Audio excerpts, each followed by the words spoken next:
Book 1 of 2920, the last year of the First Era. Morning Star by Karlovac Tanway. Volume 1 of a historical series about Vivec and the Empire. 1 Morning Star, 2920, Mournhold, Morrowind. Almalexia lay in her bed of fur, dreaming. Not until the sun burned through her window, infusing the light wood and flesh colors of her chamber in a milky glow, did she open her eyes. It was quiet and serene, a stunning reverse of the flavor of her dreams, so full of blood and celebration. For a few moments she simply stared at the ceiling, trying to sort through her visions. In the courtyard of her palace was a boiling pool which steamed in the coolness of the winter morning. At the wave of her hand it cleared, and she saw the face and form of her lover, Vivec, in his study to the north. She did not want to speak right away. He looked so handsome in his dark red robes, writing his poetry as he did every morning. "Vivec," she said, and he raised his head in a smile, looking at her face across thousands of miles. "I have seen a vision of the end of the war." "After 80 years, I don't think anyone can imagine an end," said Vivec with a smile, but he grew serious, trusting Almalexia's prophecies. "Who will win? Morrowind or the Cyrodiilic Empire?" "Without Sotha Sil in Morrowind, we will lose," she replied. "My intelligence tells me the Empire will strike us to the north in early springtide, by first seed at the latest. Could you go to Artaeum and convince him to return?" "I leave today," she said simply. 4 Morning Star, 2920, Gideon, Blackmarsh. The Empress paced around her cell. Wintertide gave her wasteful energy, while in the summer she would merely sit by her window and be grateful for each breath of stale swamp wind that came to cool her. Across the room, her unfinished tapestry of a dance at the imperial court seemed to mock her. She ripped it from its frame, tearing the pieces apart as they drifted to the floor. Then she laughed at her own useless gesture of defiance. She would have plenty of time to repair it and craft 100 more. The Emperor had locked her up in Castle Giovese 7 years ago, and would likely keep her here until he or she died. With a sigh, she pulled the cord to call her knight, Zuuk. He appeared at the door within minutes, fully uniformed as befitted an imperial guard.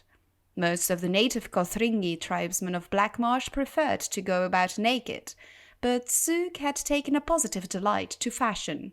His silver reflective skin was scarcely visible, only on his face, neck, and hands.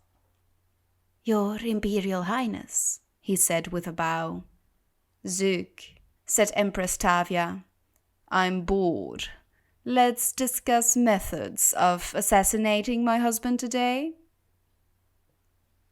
14 Morning Star, 2920, the Imperial City, Cyrodiil.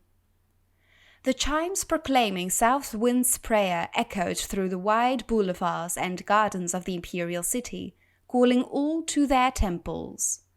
The Emperor Reman III always attended a service at the Temple of the One, while his son and heir Prince Juilek found it more political to attend a service at a different temple for each religious holiday.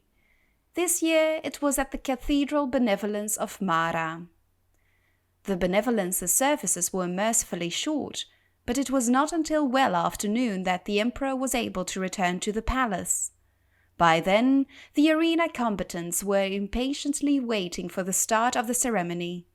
The crowd was far less restless, as the potentate Versidue-Shaie had arranged for a demonstration from a troupe of Khajiiti acrobats. "Your religion is so much more convenient than mine," said the Emperor to his potentate by way of an apology. "What is the first game?"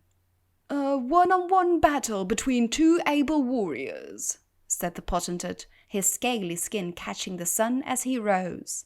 "Armed, befitting their culture." "Sounds good," said the Emperor and clapped his hands. "Let the sport commence."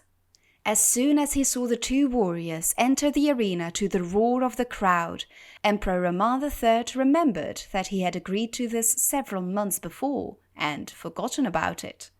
One combatant was the potentate's son, Savirien-Chorak, a glistening ivory yellow eel, gripping his katana and wakizashi with his thin, deceptively weak-looking arms. The other was the Emperor's son, Prince Juilek, in ebony armor with a savage orcish helm, shield, and longsword at his side. "This will be fascinating to watch," hissed the potentate, a wide grin across his narrow face. "I don't know if I've even seen a Cyrodiil fight an Akavir like this. Usually it's army against army. At last we can settle which philosophy is better. To create armor to combat swords, as your people do, or to create swords to combat armor, as mine do." No one in the crowd, aside from a few scattered Akaviri councillors and the potentate himself, wanted Savirien-Chorak to win. But there was a collective intake of breath at the sight of his graceful movements. His swords seemed to be a part of him, a tail coming from his arms to match the one behind him. It was a trick of counterbalance, allowing the young serpent man to roll up into a circle and spin into the center of the ring in offensive position. The prince had to plod forward the less impressive traditional way. As they sprang at each other, the crowd bellowed with delight. The Akaviri was like a moon in orbit around the prince, effortlessly springing over his shoulder to attempt a blow from behind. But the prince whirled around quickly to block with his shield. His counter-strike met only air as his foe fell flat to the ground and slithered between his legs, tripping him. The prince fell to the ground with a resounding crash. Metal and air melted together as Savirien-Chorak rained strike after strike upon the prince, who blocked every one with his shield. "We don't have shields in our culture," murmured Versidue-Shaie to the Emperor. "It seems strange to my boy, I imagine. In our country, if you don't want to get hit, you move out of the way." When Savirien-Chorak was rearing back to begin another series of blinding attacks, the prince kicked at his tail, sending him falling back momentarily. In an instant he had rebounded, but the prince was also back on his feet. The two circled one another, until the snake man spun forward, katana extended. The prince saw his foe's plan and blocked the katana with his longsword and the wakizashi with his shield. Its short punching blade impaled itself in the metal, and Savirien-Chorak was thrown off balance. The prince's long blade slashed across the Akavir's chest, and the sudden, intense pain caused him to drop both his weapons. In a moment, it was over. Savirien-Chorak was prostrated in the dust with the prince's longsword at his throat. "The game's over!" shouted the Emperor, barely heard over the applause from the stadium. The prince grinned and helped Savirien-Chorak up and over to a healer. The Emperor clapped his potentate on the back, feeling relieved.